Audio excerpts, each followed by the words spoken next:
Welcome to the Practising Maker.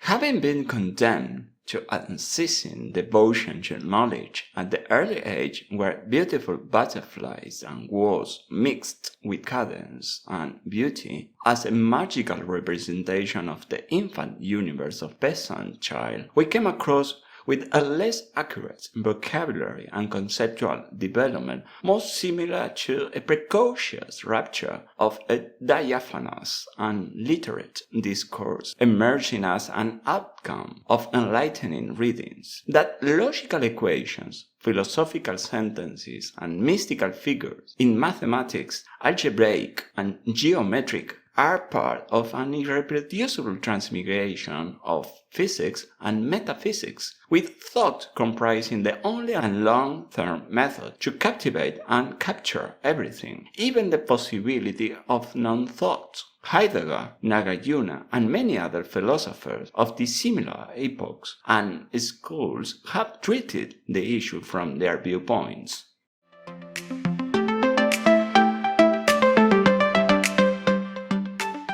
The previous description serves a second situation concerning us in this episode, the political administration of words, using semantic and syntactic power to dethrone mainstream acts of volition. Sartre, Foucault, Derrida, and others have paved the way for intellectual clairvoyance in this formulation.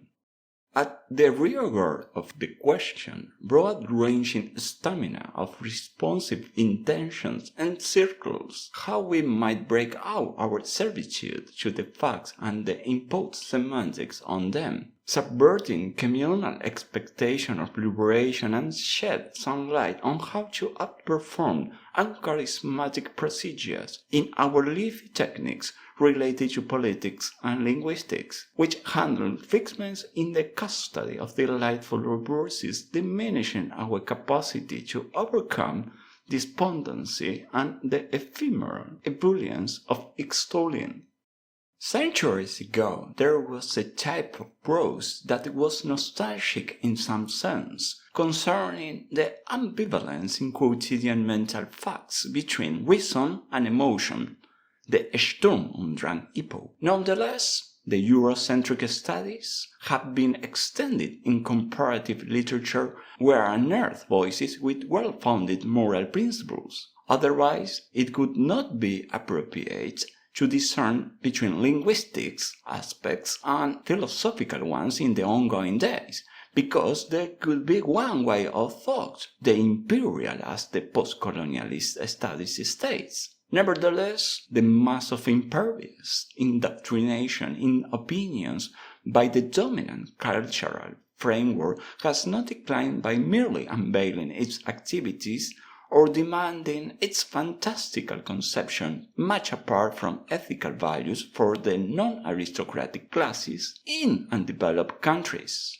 Acculturation and the fermented exposition of human values in geopolitical terms had been replicated at all levels to twin the civilian resistance to the imposition from both sides, the left and the right.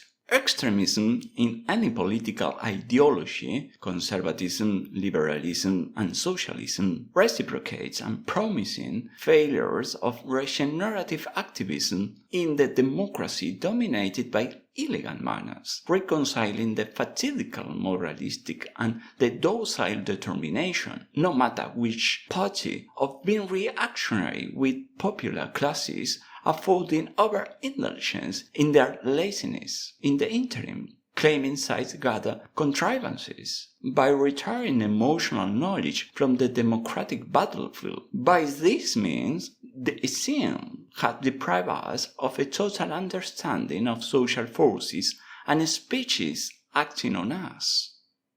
Hence, the endless endeavor, obscenity for others, to get economic freedom or liberty from the economy without losing scientific achievements, the intricate obstinacy to challenge unjust practices natural injections for others, and the irksome dexterity of rough buzzword for mismatching perpetual ardor devoted to the athletic memory of history as the ultimate wisdom, with the craggy idyll of dismantle the trenchant and vibrant journey through everyday breathing, where to string the truth it has always transcending the appetite for more telluric pleasures than for acknowledging the impetuosity and verbosity of knowledge, have kept rearranging electoral confrontations. Besides having sheltered the ferocious exigency within our character and mold temperament of any nurture, although supportive, affectionate, and reclusive, forwarding the iron advertising distracting us, closing into distressful fulfillment at the uptown where lays the needs of the majority, the paramount discussion on the human condition was utterly disclosed alongside by the plucking pedantry and enduring commitment of university activities. Previously, it blended in with the political and economic objectives. Nevertheless, hypocritical urbanity had been championed enthusiastically by those inconsistent admirers of banal forms and worse speeches, though delaying idle thoughts, the title of an article by Jerome K. Jerome, it could not have been sophisticated without stepping up to the divinity's promise to thinker who detained all the instructions ventured for visibly upgrading at the bound tipping points on discursive assessment, which palatable and tellingly denudes systemic approaches as well as hypercomplex ones. Hegemony collapsed by arrogant and unguarded diction, having run the risk of the premature standpoint of governance. Realfully, it drew up strenuous riposte due to that the fabric of intolerance had doled out offhand of cumulative pang of giddy discursive treatment, showing off plain beneath the circumstantial events when bent towards complementary hypocrisy burst in the habit of buying passive and active possession. Consequently, troops of cognition sprouted in the state for seizing and spreading a corpuscular superstition of inevitability unfolding in front of the war protesting against wars, for instance, the last, Ukraine and Palestine, with peace toiling alone surrendering, slowed down by the restless economic confabulation between the power of the West and the East. In amusing mass behavior, with sales and embracing consumption, economic systems whittled away the perils of losing revenues, or at least they thought. It has deterred attempts to pour out collaborative diplomatic efforts to stem draining life and lifestyles in people hit by economic distress.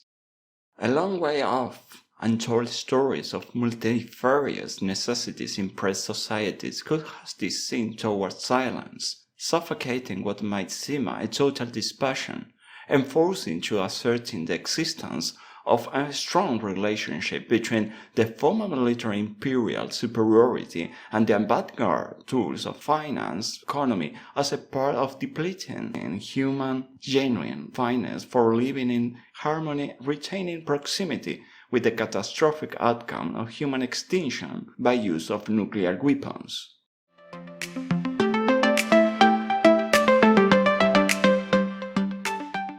It ought to be said that any miraculous, yielding and anonymous resurrection of brave emotions with diplomacy would equate to dismissing the option to martialize the contemptuous events herein narrated, and, simultaneously, it will exacerbate austerity in the interpretation and acumen over the semantics of what awaits from the current lectures in traditional academic rooms, where, excepting and deploring some cases by conflicting interests, the rest of community, we hope they have the intellectual compromise to keep challenging myriad of absurd despotism.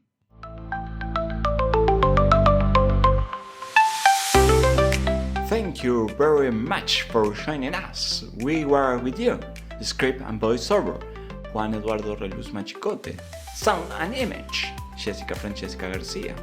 Direction, Griselida Reluz Chafloque. We hope you enjoyed the conversation and found some valuable insights. Remember to stay curious, keep exploring, and never stop learning. Until next time, take care of yourself and each other.